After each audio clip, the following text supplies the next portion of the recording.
میں آج کی ریکارڈنگ قبلے کی جانب منہ کر کے کر رہا ہوں تاکہ مسلمانوں کے ساتھ ساتھ اللہ کو بھی پسند آئے۔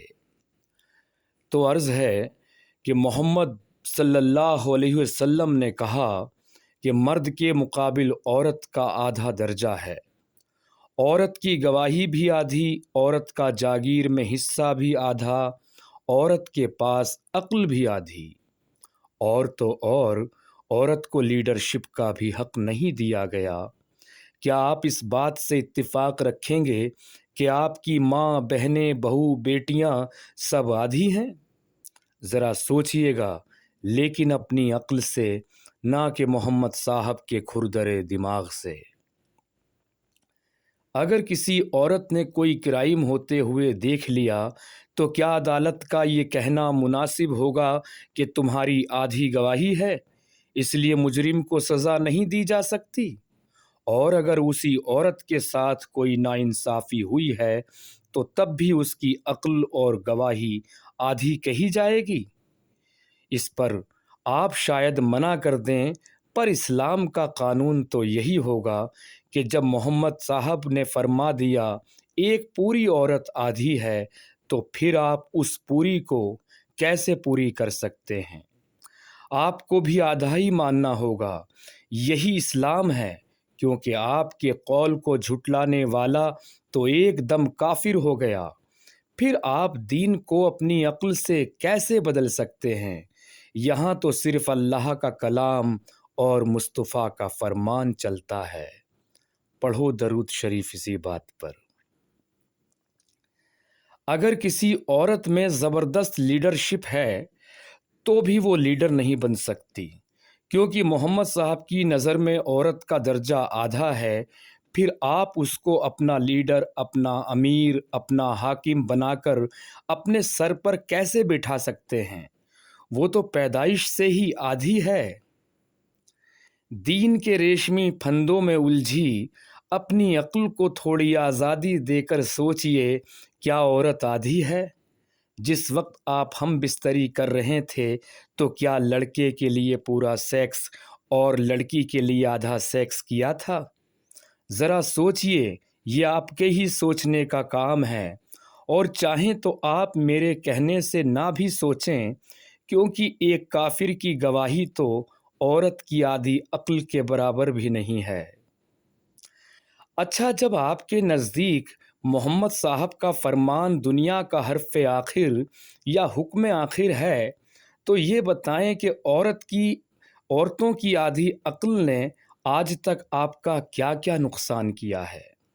ایک ماں نے بہت لاڈ پیار سے پال پوس کر بڑا کیا آپ اسے آدھی عقل کہیں گے کہ اتنی بے وقوف عورت نہیں دیکھی جو بے وجہ مجھ سے اتنی محبت، میری اتنی خدمت کرتی رہی؟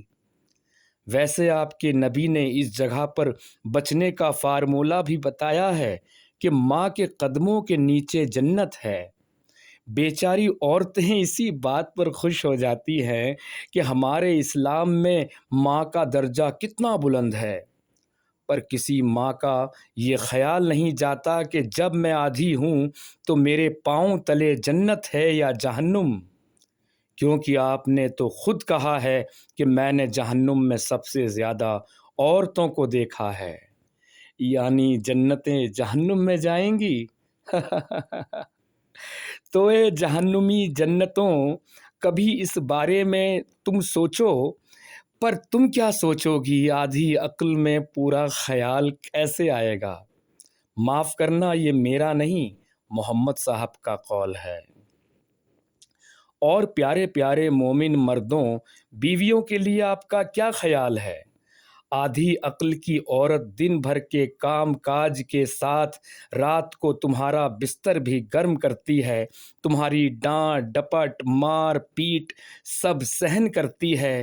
اس کا مطلب یہ آدھی عقل کی ہی ہوئی نا، جس نے تمہارے لیے اپنا گھر پریوار سب کچھ چھوڑ دیا، پھر تمہاری عیاشی کو جنم دینے کے لیے درد سے تڑپتے ہوئے ہر درد کو سہا۔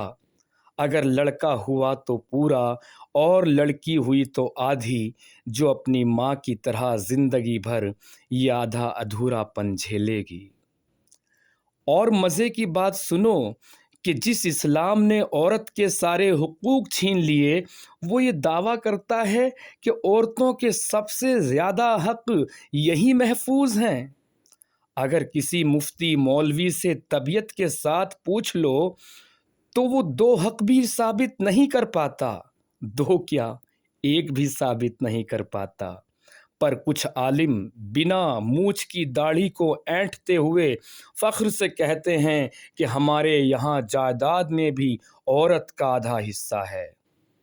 اس پر میرا نجی وچار ہے کہ اس زمانے میں ضرور عربیوں کا یہ رواج رہا ہوگا کہ وہ لڑکیوں کو جائیداد میں پورا حصہ دیتے ہوں گے، تبھی تو محمد میاں نے سب کچھ آدھا آدھا کرتے کرتے اس کو بھی آدھا کر دیا۔ ورنہ اس انسان سے آپ آدھے کی بھی امید رکھیں گے جس نے عورت کو اتنا نیچے لا دیا کہ بس ایک عیاشی کے سامان کے سوا اور کوئی مول نہیں رہا۔ ورنہ بتاؤ، ایک مرد کو 4 بیویاں رکھنے کے لیے کہا جاتا اور وہ خود 9 سال کی بچی سے ہم بستر ہو پاتے؟ خیر، ایک بڑے مزے کی بات اور سنو، اس پر مجھے تو بہت ہنسی آئی تھی، تمہارا پتہ نہیں، کیونکہ تمہارے پیارے پیارے مذہب میں کھل کر ہنسنا بھی حرام ہے، اور ہمارے بے وقوف ڈاکٹر سائنٹسٹ کہتے ہیں کہ ہنسنا صحت کے لیے بہت فائدہ مند ہے، خون صاف ہوتا ہے، خون بڑھتا ہے۔ پتہ نہیں یہ کیا کیا الا بلا کی بکواس بکتے ہیں۔ بھلا دنیا میں کوئی محمد صاحب سے بڑا ہو سکتا ہے؟ آپ کی ہر بات حرف آخر ہے۔ خیر، میں اس بات پر آتا ہوں کہ جب آپ کے اوپر جبرائیل کی صورت میں پہلی بار وحی آئی تو اس بات کی تصدیق بھی حضرت ختیجہ نے کی، محمد آپ اللہ کے نبی ہیں، یعنی آدھی گواہی والی آدھی عقل کی عورتیں آپ کے پیغمبر ہونے کی گواہی دے رہی ہیں، یا کوئی بھی عورت آپ کے پیغمبر ہونے کی گواہی دے سکے گی؟ اب ایمانداری تو یہی ہوگی کہ آپ پیغمبر بھی آدھے ہی ہوئے، لیکن نہیں، تب سے آپ کا رتبہ تو زمین سے آسمان تک ہو گیا، میرے ہی صدقے میں پوری کائنات بنی ہے، یہ فرمان لازم ہو گیا۔ کس کی وجہ سے؟ محض آدھی عقل کی عورت کی وجہ سے۔ اور ہمارے مومن بھائی ایک بات یہ بھی